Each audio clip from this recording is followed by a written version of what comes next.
الله الرحمن الرحيم. تحصل ساحة العمل العام في السودان برموز في شتى المجالات الدعوية والاجتماعية والسياسية والخيرية، عملت بدأب وجد في مجالاتها، وأثرت الميادين بأعمال خالدة وجهود بارزة.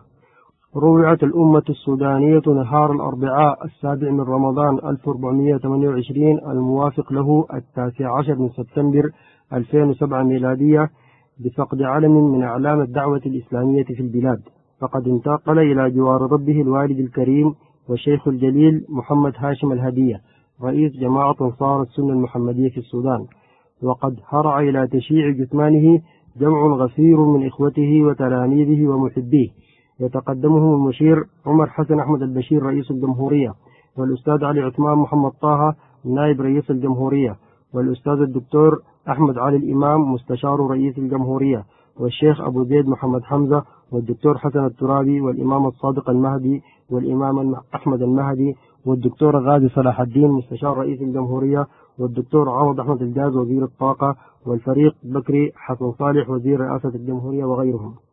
وقد حرصوا على التوثيق لمسيرة وجهود مشايخنا الكرام في مجال العمل الإسلامي والدعوي العام في السودان، وقد كان الراحل العزيز من أوائل من قصدناهم بهذا الغرض، فقمنا بزيارته في مكتبه العامر بالمركز العام لجماعة أنصار السنة المحمدية قبل حوالي شهر واحد من وفاته في شعبان الماضي 1428 الموافق أغسطس 2007. وقد تفضل رحمه الله تعالى بتسجيل 3 حلقات من برنامج عبير الأيام. لقد كان الفقيد الراحل علما من أعلام العمل الإسلامي في السودان، وكان لطيف المعشر، عف اللسان، لين الجانب لإخوانه المسلمين، ذا روح مرحة ودعابة حاضرة، لذلك كان محبوبا من الجميع ولم تكن له عداوات أبدا. كان رحمه الله حريصا على نشر الدعوة الإسلامية بعيدا عن التعصب والحزبية، فكان أبا للجميع وشيخا للكل وراعيا لجميع فصائل العمل الإسلامي، وكان بابه مفتوحا وشفاعته مبذولة لمن طلبها دون تضييق ولا من ولا أذى. ألا رحم الله تعالى شيخنا وأستاذنا الشيخ محمد هاشم الهدية رحمه الله رحمة واسعة وأسكنه فسيح جناته، وجزاه الله خيرا لما قدم للإسلام والمسلمين في هذا البلد وسائر بلاد المسلمين.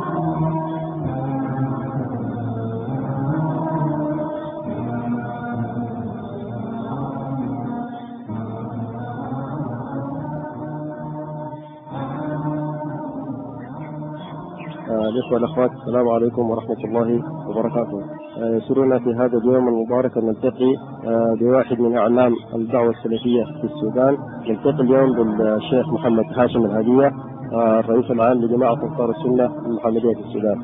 فنسأل إن شاء الله الآن عن ميلاد الشيخ والنشأة، يعني متى ولد الشيخ وسنوات النشأة الأولى. مولود سنة 1910 ده اخترته أنا، لكن أهلي قالوا أنت اتولدت لما السكة الحديد وصلت الأبيض.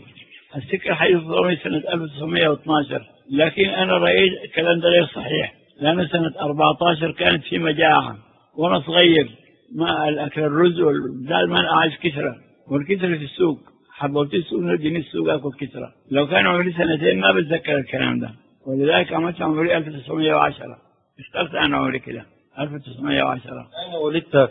في مدينة رفاعة تابعة زمان كان اسمه النيل الأزرق، والمدني قصبة المديرية، وكان السودان مديريات في عهد الإنجليز هاي، ورفاعة كانت مركز فيه مفتش إنجليزي ومأمور مصري وكذا هاي.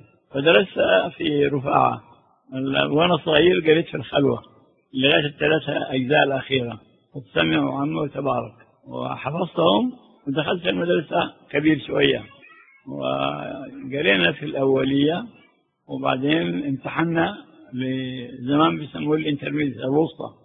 فالوسطى دي أول سنة أنا ما قدرت أدخل لها لأنه فرضوا عليه مصاريف، وأنا ما عندي طاقة للمصاريف. عدت سنة أولى، في سنة رابعة وسطى أولية، سنة 26 دخلت الوسطى، 26 دخلت في الوسطى هاي. ولما خلصنا في أوائل ديسمبر سنة 1930 وجابونا كلية غردون تذكارية، ما كانش في ثانوي في الزمن ذاك إلا كلية غردون. كل المدارس الوسطى من السودان كله بيجيبوهم لكلية غردون يمتحنوا، وبعدين دخلنا امتحنا، لكن كنا ضعيفين في اللغة الإنجليزية، ما دخلنا الكلية، شهادتنا ما دخلتنا، وظفونا أنا ومعي زملاء اشتغلنا موظفين في سطح البريد والبرق. 1930 يناير، يوم 9 يناير أنا سجلت في مصلحة البريد والبرق. عندها مدرسة أخذت فيها سنة، خرجت منها وظلت أعمل في مجالات البريد كلها. انتهيت في الآخر بجهاز اللاسلكي. جهاز اللاسلكي ده أهم شيء فيه كان الطيران. طائرات ما كانش عندها بوصلات، كانت تعتمد على الأرض. كان عندنا يعني مكاتب اسمها دايركشن فايندر، وهو عبارة عن كرة أرضية، جهاز مربع وحواليه 4 عمدان تمثل 360 درجة كرة أرضية، والجهاز في النص فيه جهاز صغير ده يضبط لك حركة السيارة كلها وانت توجهها. طبعا المورس سيجنال في أذانك بتسمعه، عندك حاجات تعملها هنا تضبط لك بالضبط هي على بعد كم واتجاهها منك وين، شمال شرق جنوب زي ما يكون. فكانت تعتمد على المكاتب الأرضية الطائرة. كانت تحدث الأجهزة في وقتها. كانت أجهزة حديثة في وقتها. أيوة كانت حديثة جدا، وكان يختاروا الناس الفنيين جدا. فسيدتي دي كانت آخر أيام الخدمة، يعني بعدها أنا رجيت من رجالة عالية وبقيت في المكاتب إلى أن رحت المعاش سنة 68 يناير 68. أنا خارج الخدمة بس، فالخدمة الطويلة 38 سنة حمت فيها السودان كله، انتقلت في كل درجاته ومراحل إلى أن تقاعدت في المعاش. وبعدين أما الدين وتعليمي، أولا ختمي من منازلهم. أيوة صحيح، لقيت أهلي كلهم ختمية، بقيت ختمي. سنة 30 لما جيت الخرطوم كانوا جاوريني شايقية بيقروا المولد، بقيت أقرأ معهم، قريتها عجبتهم، قال أنت عندك بيعة؟ ولم أسمع ببيعة ولا أعرف بيعة. قال ما عندي. قال خلنا نوديك للسيد علي. ودوني السيد علي، كان في القصر اللي جنب البحر ده، جنب النيل ده، اللي حتى بقى محكمة ده، شفتوا اللي جنب المديرية هاي. فكان السيد علي هنا، وكان لسه شاب صغير. مشيت بايعته، بركت في الأرض، استلمت إيده ولقني البيعة وقمت منه. لكن ما علمنا أسوي شنو، ما ورونا عبادة كيف، أي حاجة، بس البركة وخلاص. لكن المولد بنقراه. فأنا بايعته، وأهل الشاقية أهل الجنة يتبركوا فوقي من بايعة السيد علي. أيوة. بعدين خلاص، وبعدين لفت الأيام. كم تقريبا؟ 30 نفسها. أيوة. وظليت أنا في الخرطوم لغاية آخر سنة 31. 32 اتنقلت الفاشر، أبوي كان في الفاشر، مشيت هناك جلست 34 جيت الأبيض. بعدين اتطوعت في قوة دفاع السودان. أنا بحب أكون في الخرطوم دائما، والمتطوعين في الدفاع بخلوهم في الخرطوم. فمشيت عوينات، فكان في خلاف بين ليبيا ومصر والسودان في المثلث اللي كان شمال غرب في الخرطة.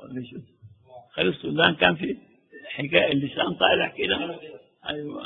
ده ليبيا زعمت إنه حقها، وفعلا سألته عضوة الأمم حكمت بأنه حق ليبيا، قلعت من لنا. وكان في تجريدة كانت في حملة هناك، أنا كنت متطوع فيها في جبل عوينات، جلست 3 شهور. جربت يعني عسكريا في الوقت ذاك ومشيت؟ لا عسكرية ما في، أنا خدمة مدني لكن بلبس عسكري. وانتهينا جيت الخرطوم. أبوي مريض، رجعت الفاشر ثاني. جبت أبوي من الفاشر. أبوي لما جاء فرض علي الزوج من درمان 36. أنا قبل ما أبوي لما جاء معي، أنا جيت لرحلة تابعة لقوة الدفاع، ما جاي عمل. نزلت أبوي في الحصيصة لأنه